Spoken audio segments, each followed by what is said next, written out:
Last time I talked about the MK1, but what I forgot to mention was its history in South Africa. If you would like to get a video of the MK1's history in South Africa, drop a comment below and I'll definitely do it. But on to the MK2. The hatchback that says, I'm practical, but I'm also secretly cooler than you think. If you're here, it's either because you're a diehard fan of this boxy little legend or because you're wondering why a car that looks like it was designed in the 80s is still getting so much love today. Well, buckle up, because we're about to take a trip down memory lane, or maybe a few potholes. Depending on how well maintained your MK2 is, spoiler alert, it's a lot more than just the car your dad had. This is the underdog of the automotive world, and it's been kicking around for decades like the ultimate cool kid who refuses to leave school. But hey, who needs fishy curves or a sleek design when you've got character, right? Let's dive in and find out why that Golf MK2 is the car that never got the memo it was supposed to stop being awesome. Alright, so where did this legendary box on wheels come from? The MK2 was born in 1983, and no, it wasn't a result of a mad scientist trying to make the most reliable car on earth. It was actually Volkswagen's answer to, hey, can we make the Golf just better? And better it was.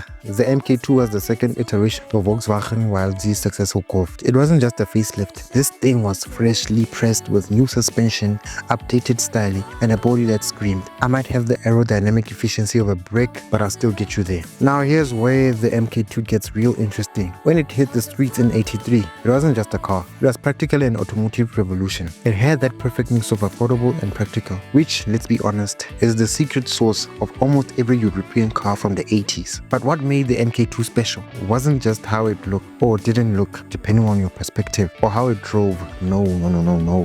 This thing was built to last. It was the car version of a Swiss Army knife, except instead of a bottle opener and tweezers, you got a high-functioning heater that could roast marshmallows and a dashboard that would still be working 40 years. Seriously, if you are lucky enough to find an MK2 in good shape today, it's probably got the same parts that it rolled off the factory floor with, except now it's covered in 80s era stickers and the smell of authentic car interior. And let's not forget, the MK2 was a game changer for VW as a whole. It wasn't just about the car, it was about the fact that it helped establish the hatchback as a quintessential compact car. So while you were busy obsessing over your fancy new sports car, which, let's be real, probably wasn't all that practical, the MK2 was quietly winning over the hearts and minds of the everyday driver and turning into a pop culture icon in the process. But that's a whole nother story. The design of the MK2, where do I even begin? Imagine if a car and a brick had a baby, and that the baby grew up to be perfectly functional, with zero interest in winning any beauty pageants. The MK2's shape could be described as boxy, but not in that cool retro way that makes people say, wow, that's got character. No.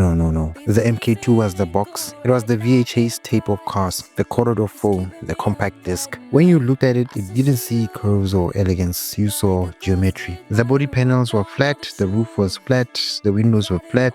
It's like VW took the concept of minimalist design and thought, let's do that, but like to the extreme. But let's not be too harsh here, because while the MK2 might have looked like it was designed using a ruler and a lot of coffee, it was actually doing something very smart. It was built for a function. I mean, if we are being honest, it's like the MK2 was trying to do the one thing every car should. It was trying to get you from point A to B without being too fussed about the extra stuff. The windows were huge, the doors were flat, and the wheels, the wheels were probably the most modern thing about it. It was like driving a little toaster oven that has just discovered the magic of wheels. And sure, the MK2 may not have been winning any Best in Show awards at the car shows, but you know what? It had personality. It had that I'm not trying to impress you, but I might just surprise you vibe. But let's be real, sometimes that's the most charming thing of all. Because you're going to drive something that looks like a miniature brick house, at least it better have some good old-fashioned substance to back it up. And the MK2, it did. It's like the car version of that guy who wears nothing but plain t-shirts, yet somehow still looks like he knows what's up. The MK2 wasn't exactly what you'd call a speed demon. You weren't going to win any drag races unless you were racing against a golf cart. But here's the thing, the MK2 wasn't trying to be fast. It wasn't about 0 to 60 times. It was about getting you from 0 to I'm having a surprisingly good time, and it nailed that every single time.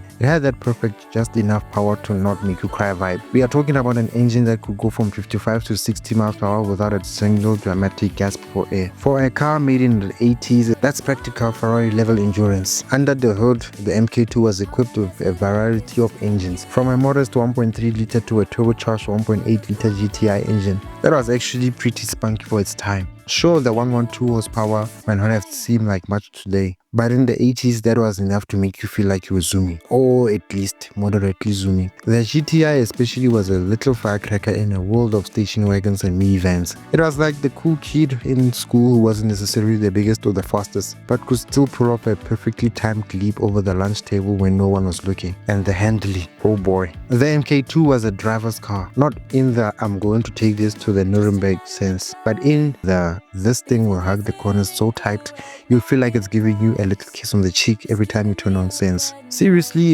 if you've ever driven an MK2, you'll know exactly what I mean. The suspension was simple and reliable, but what really made it stand out was how predictable it was. There were no surprises. The car was like that one friend who was always on time, always steady, and never makes you worry that things will get weird. You know where you stand with the MK2, and honestly, that's kind of refreshing in a world full of unpredictable, hyperactive sports cars. Of course, if you're a fan of speed, the MK2 was never going to give you the kind of thrills that a Porsche might, but it was practical, reliable, and still somehow fun in a way that felt like it wasn't trying to be fun. It was like the car that had no ego, and that's kind of the best kind of performance, right? Fast forward today, the MK2 is not just a car anymore, it's a legend. A car that at one point in time was mainly used to get people to work, now gets enthusiastic nods of approval from gearheads and casually observers alike. You know, the kind of car that shows up to a vintage car meet and somehow outshines a Lamborghini. Not because it's faster, but it's because it's just so genuine. It's like the auto equivalent of that one indie band that everyone discovered a decade too late and now acts like they were fans from all along. Yeah, I totally knew about the MK2 back in the days when it was just a humble hatchback, no big deal. Now don't get me wrong, the MK2 had its heyday as a reliable family car and a daily commuter, but it wasn't until years that people started realizing just how much charm this little box had. It's like that one guy at the party who spends the whole night just being himself, and then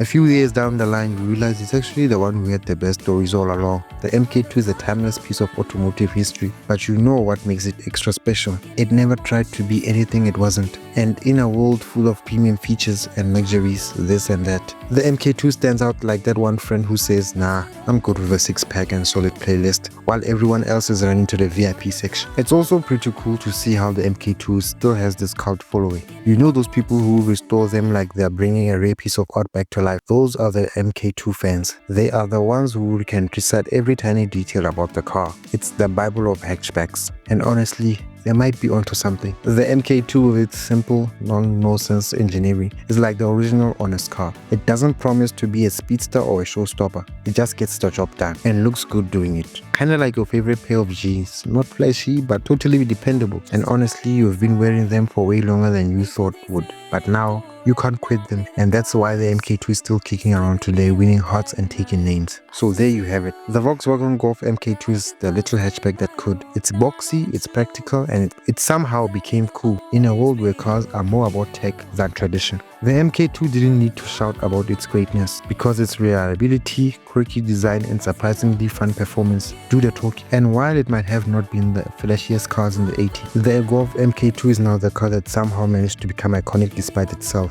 It's the don't judge a book by its cover of cars. Only in this case, the cover is a literal box. If you ever get the chance to drive one, take it. You'll probably have a better time than you expect, and that's exactly what the MK2 was all about. But before we go handing out any more awards to this 80s icon, let's take a moment to ask, what happened next? What's the follow-up to the MK2? The successor that would somehow have to live up to all of this. Enter the Golf 3. It was a bit more refined, a little less freaky, but does it have the same heart, the same soul? In the next video, we'll dive into how the Golf 3 tries to take the MK2's crown. And spoiler alert, it does some things right, but it's got some pretty big shoes to fill. So stay tuned for the next chapter of the Volkswagen saga. And remember, if you can't appreciate the MK2, you've probably never driven a car with real character.